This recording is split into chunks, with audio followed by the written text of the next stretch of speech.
I'm watching 365 movies this year, and for movie 254, I'm watching 28 Years Later. Well, I just watched 28 Years Later, the sequel to the sequel of Danny Boyle's 28 Days Later. Let's get into it. What's that?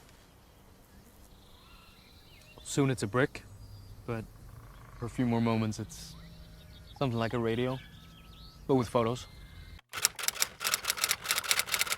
So I had actually never seen any of the 28 Later films until this year. I watched them in back to back right before 28 Years Later came out, and then I never ended up seeing it in theaters. But my buddy Luke just told me that it's on Netflix, so I turned it on, and I have to say, I loved it. I absolutely loved it. So it follows, obviously, the virus that broke out in Britain. Now, instead of being 28 days later or 28 weeks later, we're now 28 years later. And this was, again, directed by Danny Boyle years after, not quite 28, but still many years after he did the last sequel. And where they did the last sequel, they did on DV cams to give it that sort of very lo-fi look. This film was completely shot on iPhone, which as an iPhone filmmaker myself, I am quite always pleased and happy to see other films doing that. So I have to say, besides from that point, I absolutely loved this movie. I think it was probably my favorite movie in the franchise. Not only was the story interesting, the characters interesting, but I just find in this world with the basic premise, I think 28 Years Later is the most interesting place for us to be. I mean, the 28 days, it's direct aftermath. 28 weeks is still pretty much the direct aftermath. With the buffer of 28 years, I think there are really interesting opportunities for stories to be told.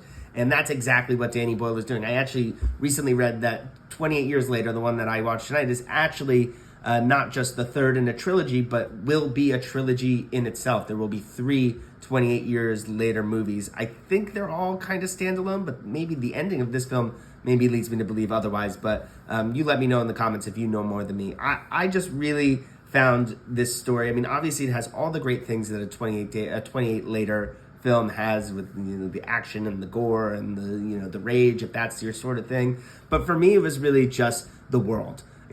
When I watch movies like this, I tend to really think more, what is the world around based on this premise, these sort of dystopian things? How does it affect different facets of life, both in the world and around the world? So in this case, on Britain and outside of Britain. And I think this movie satisfied that piece for me the best, because I'm able, we're farther away from the actual outbreak that we can sit in some of these consequences. Now there's a little community here that we're watching, and I'm excited, I think, in the other two to see what the rest of the world has in store for us. So I love that. If you're a fan of the franchise and you haven't seen this one already, drop what you're doing, turn on Netflix, and check out 28 Years Later.